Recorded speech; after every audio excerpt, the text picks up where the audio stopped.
Assalamualaikum warahmatullahi wabarakatuh.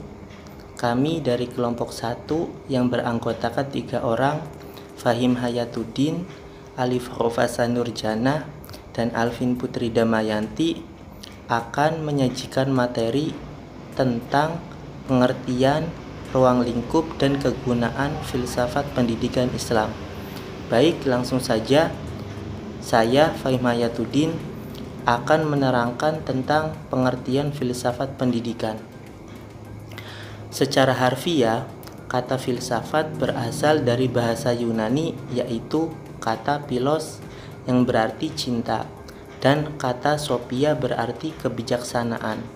Dengan demikian, filsafat berarti cinta terhadap kebijaksanaan.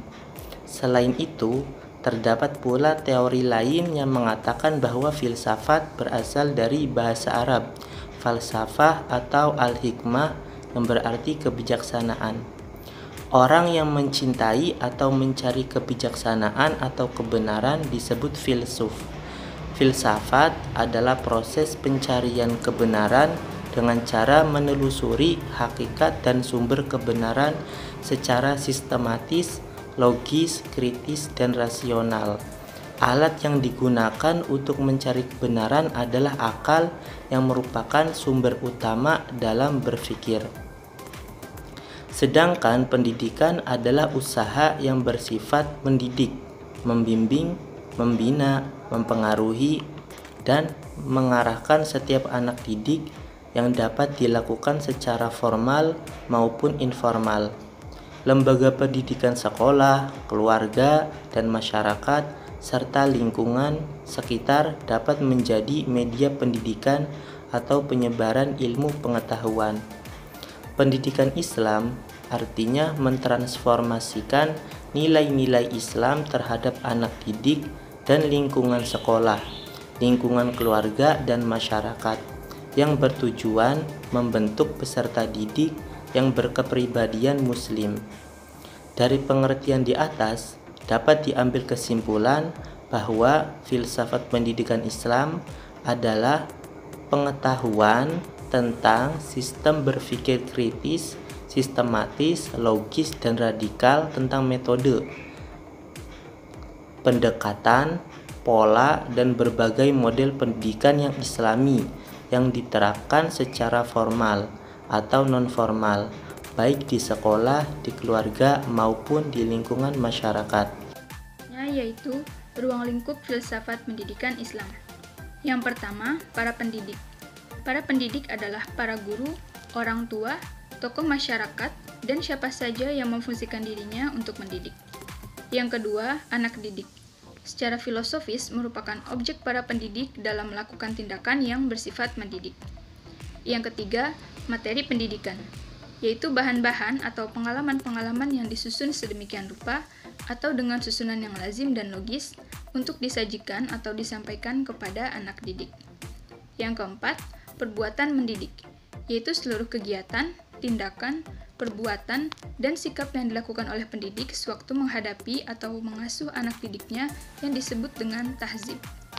Lalu yang kelima, metode pendidikan, yaitu strategi yang relevan yang dilakukan oleh dunia pendidikan pada saat menyampaikan materi pendidikan kepada anak didik. Yang keenam, evaluasi dan tujuan pendidikan. Evaluasi yaitu sistem penilaian yang diterapkan kepada anak didik untuk mengetahui keberhasilan pendidikan yang dilaksanakan. Evaluasi pendidikan sangat bergantung pada tujuan pendidikan. Lalu yang terakhir, alat-alat dan lingkungan pendidikan merupakan fasilitas yang digunakan untuk mendukung terlaksananya pendidikan. Selanjutnya, saya akan membahas kegunaan filsafat pendidikan Islam. Kegunaan filsafat pendidikan Islam ini, menurut Profesor Muhammad Atiyah Abrosy dalam kajiannya tentang pendidikan Islam, ia telah menyimpulkan 5 kegunaan asasi bagi pendidikan Islam. Yang pertama, dapat membantu pembentukan akhlak yang mulia. Islam menetapkan bahwa pendidikan akhlak adalah jiwa pendidikan Islam. Yang kedua, berguna untuk persiapan kehidupan di dunia dan kehidupan di akhirat. Pendidikan Islam tidak hanya menaruh perhatian pada segi keagamaannya saja, tetapi menaruh juga pada segi keduniaan. tetapi dia menaruh perhatian kepada keduanya sekaligus. Yang ketiga, menumbuhkan ruh ilmiah pada pelajaran dan memuaskan untuk mengetahui dan memungkinkan ia mengkaji ilmu bukan sekedar hanya sebagai ilmu, dan juga agar menumbuhkan minat pada sains, sastra, kesenian dalam berbagai jenisnya.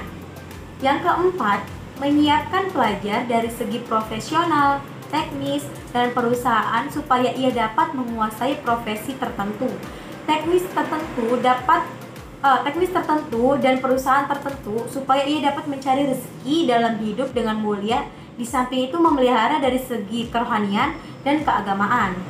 Yang terakhir, persiapan mencari rezeki dan pemeliharaan segi-segi kemanfaatan pendidikan tidaklah semuanya bersifat agama atau akhlak atau spiritual semata-mata, tapi juga menaruh perhatian pada segi-segi kemanfaatan pada tujuan-tujuan kurikulum aktivitasnya.